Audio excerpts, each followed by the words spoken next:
By ordinance divine. Don't waste my time.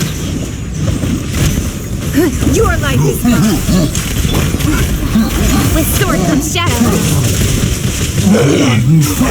Speed of light.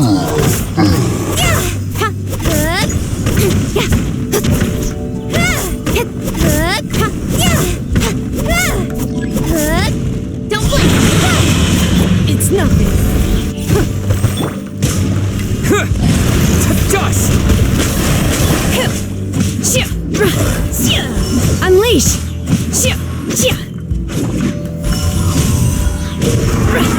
Life goes on. Speed of light. Don't waste my time. Submit! Cut to the chase. Orders given. Orders received. Transfiguration! Cryo incarnate!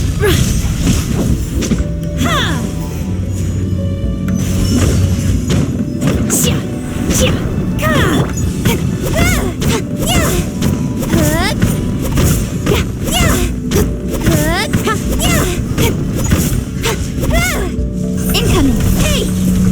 Go.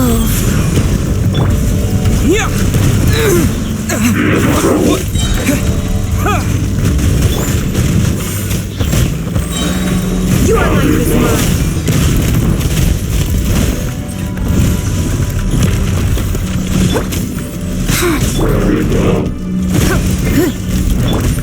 Take your true form.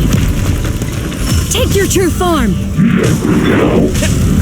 With sword comes shadow. Speed of light. Give up.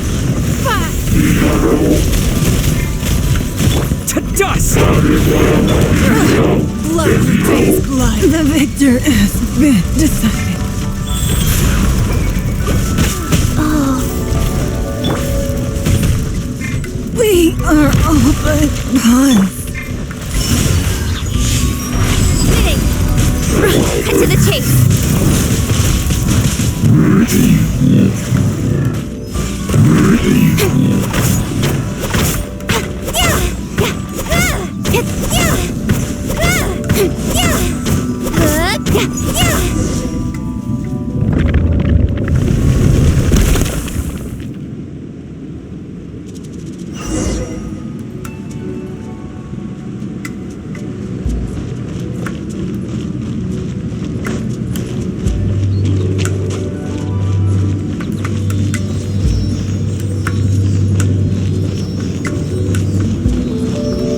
Look, over there! Could that be the sunset vermilionite?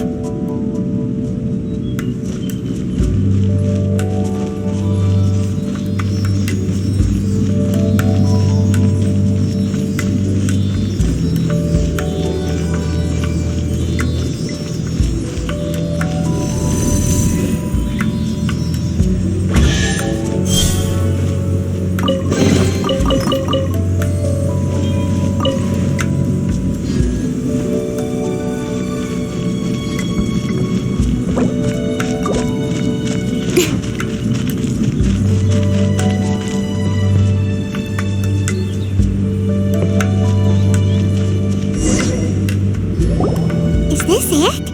Is this the sunset vermilionite? It's so huge! That's true, but then again, why isn't it floating? Prostrate doesn't float until it's activated. It may look different from most ordinary stones, but it weighs around the same amount. Only after being activated does Prostrate reveal its true nature, breaking free from the shackles of the mortal realm and ascending up into the heavens. Wow, Shenhe, you seem to know everything about this. Only because my master is fond of chatting about these things. The moment she has some time to spare, she'll come straight for me and start telling story after story. I don't care for her stories most of the time. I certainly didn't expect them to ever come in handy like this. Hold on a sec. Paimon just realized something. If we activate it here, there's no way we'll be able to get it back to the site, right? Heck, we'll be dragged up into the sky too! But if we don't activate it, how else are we gonna lift it? This rock must weigh well over 1,000 pounds, surely!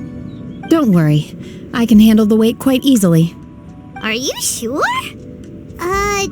Be careful. Please don't worry. I'm well aware that a plastrite sample this large must be highly valuable. I will be gentle with it and make sure it does not get damaged. My safety. That's right! Paimon's sure you can handle it and everything, but if something this heavy lands on you, you're gonna get yourself hurt, no matter who you are. You gotta be extra careful when lifting heavy objects. It's just common sense.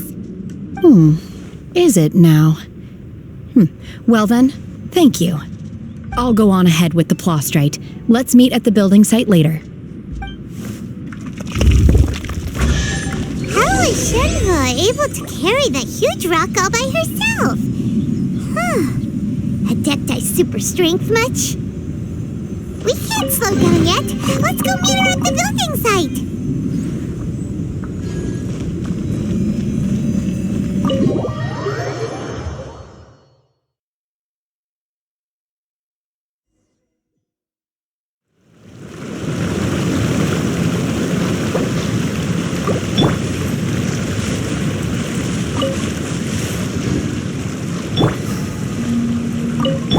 Rise.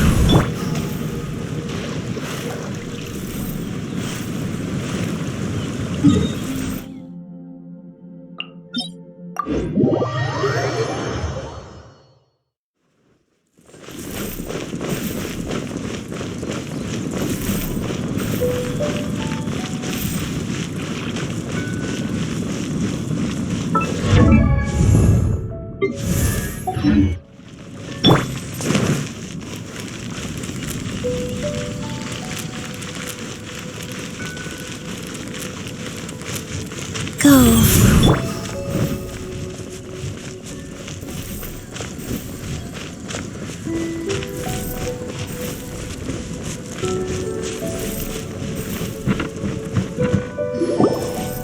Oh my god, I can't believe my eyes.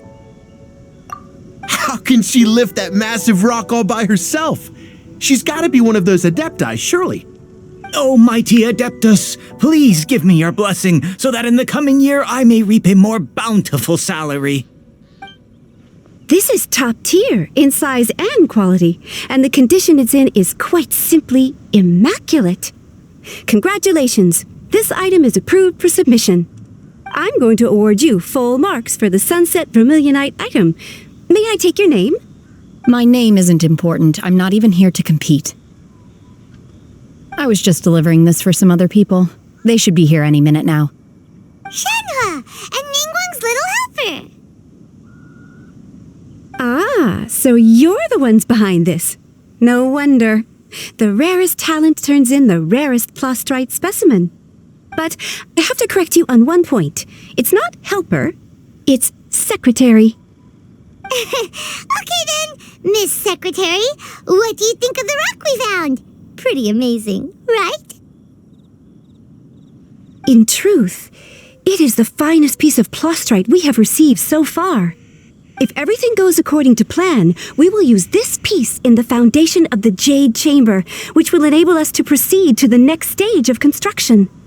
As a side note, Lady Ningguang has rented some dwellings in the nearby area to serve as accommodations for the contestants.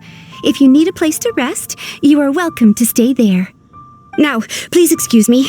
As you can see, there is still a lot of work to do on the building site. Shenhe! Just now on the way over, pretty much everyone was singing your praises! Oh, really? What kind of reaction is that? So strange. Aren't you happy about it? Whenever Paimon gets praised, Paimon can't help but hold their head up high and break into a big smug smile.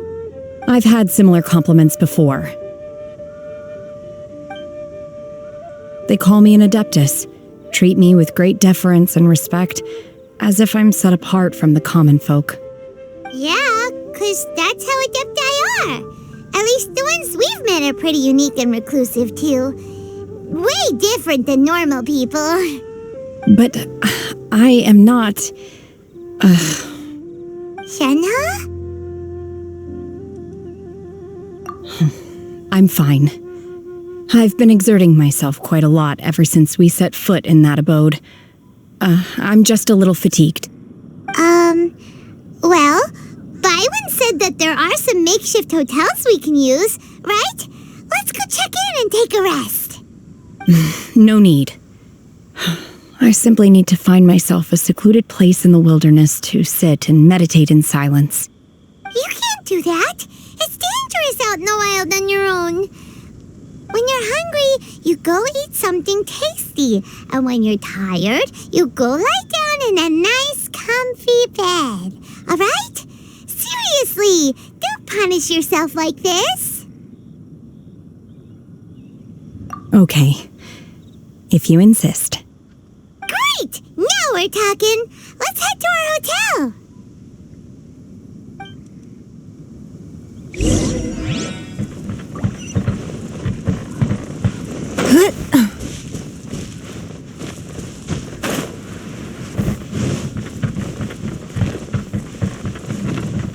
Life goes on.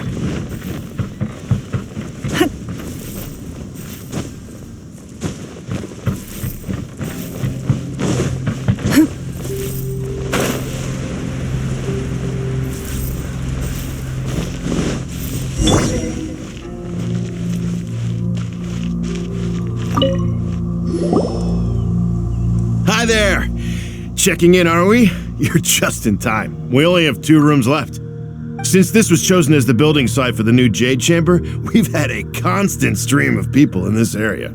And not just workers either. Visitors, business people, tea sellers, all sorts. So, business is booming for me today. Very few vacancies. You're lucky you got here when you did. Great! One of your rooms is still being cleaned. I guess it should be ready within the hour. The other room is just through the door on the left. Here are your keys. All right. Hope you enjoy your stay. Please excuse me, I'll leave you to it. Shenhe, you should go get some rest. We'll hang around outside until the other room's ready. Paimon's gonna go see if there's anything good to eat around here. Paimon couldn't help but notice one of the guests walk in with a huge grilled chicken drumstick before. Let's buy one for Shenhe too. She can have it as a midnight snack. Or save it for breakfast tomorrow. All right. I will head to my room for now. If you need anything, don't hesitate to disturb me. I'm a light sleeper. I will hear if you knock on the door. See you tomorrow.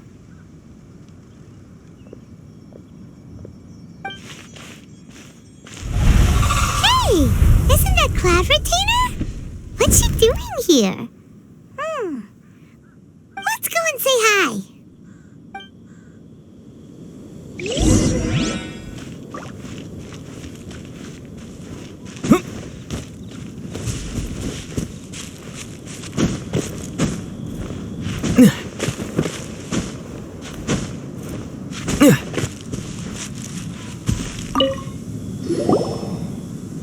One trusts you have met Shenhe.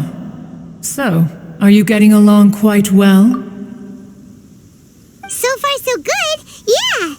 So, you know Shenhe too, Cloud Retainer? Naturally. Save for Ganyu, who spends the majority of her time in Liyue Harbor. All the Adepti living today are acquainted with Shenhe to some degree. Cool. So, what's her Adeptus name anyway? Calling her Shenhe feels kind of friendly, but also kind of disrespectful. So Paimon's thinking maybe it'd be better if we called her by her Adeptus name instead. Her Adeptus name? Why, pray tell, would Shenhe have an Adeptus name? Don't all Adepti have a special title they go by? On this latter point, you are correct. However, Shen-He is human. Oh, right. Wait, what? Paimon neither. This is a real surprise. Do you mean to say that she presents differently from ordinary human beings? Well, to start with, her problem-solving methods are extremely direct. Ah, yes. She was like this all those years ago when one first met her. In this respect, she has not changed. One first found Shen-He by chance in a cave. One was passing by and sensed the presence of a god's remains. Being of an ever-vigilant disposition, one entered immediately to inspect the scene. Inside was Shen-He, then aged around 6 years old. In her hand, she held a dagger with which she was confronting a monster that was the god's remains incarnate. That sounds so dangerous. When one arrived, she had already been locked in confrontation with this monster for several days. Most mortal children are fragile, both physically and mentally, and are highly reliant on their parents for survival, but not so her. That she was able to endure such terrible danger was due not only to her strong willpower, but also to the bloodlust and homicidal instinct with which she was born. One dealt with the monster, yet she still refused to lower her guard. She even pointed her dagger in one's direction and remained ready to strike. Only after she was satisfied that one had no intention to cause her harm did she finally relent. She then passed out without uttering a single word. In other words, if you hadn't passed by that day, Shen-He might have... Not necessarily. Upon one's arrival, one could sense that the god's wrath was gradually receding. Even had the stalemate continued, one suspects that Shen-He may have still emerged the victor of the confrontation. That's still so dangerous, though. Why was a tiny little kid battling against the wrath of a god in the first place?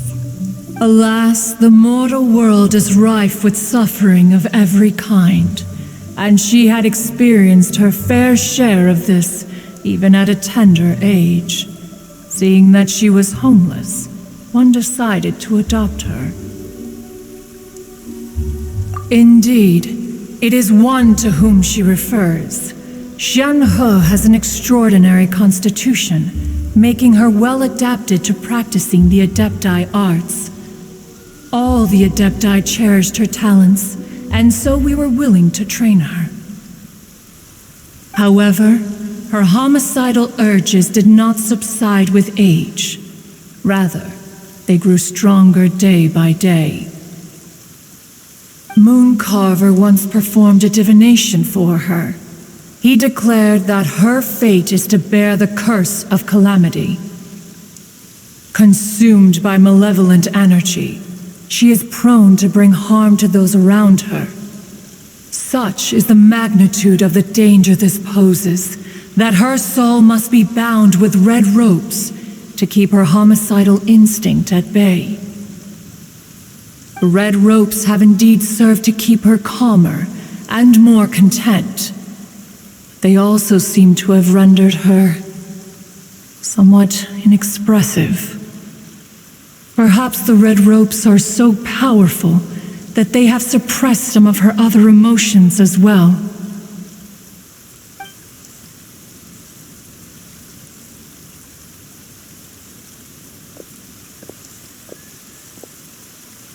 It is only by fate that people's paths may cross.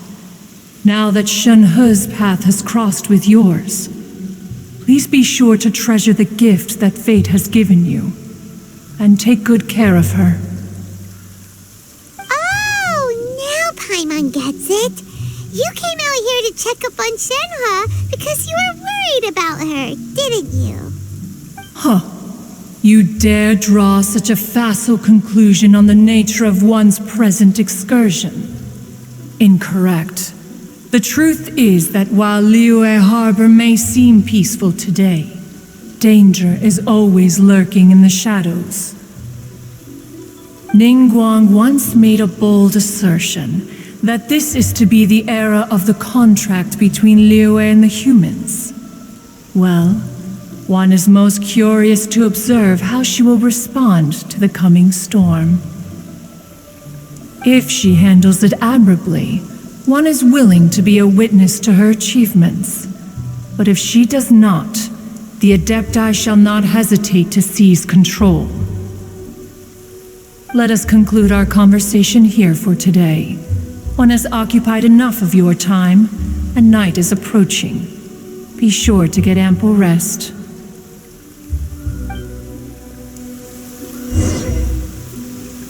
So, Shenhe isn't an Adeptus after all. She just grew up around the Adepti. Oh, no wonder she doesn't like being treated as an Adeptus. Having everyone falling over themselves to show their respect all the time must be kind of hard to deal with. There seem to have been a growing number of tales told regarding Shenhe in recent years. Perhaps she was seen on the previous occasion when she secretly ventured out from the mountains. One has heard that a playwright in Liyue Harbor wrote an opera based on the legends told about her. It is called The Divine Damsel of Devastation. The play portrays her as making a stand to protect her fellow villagers. One can only surmise that every story needs a hero.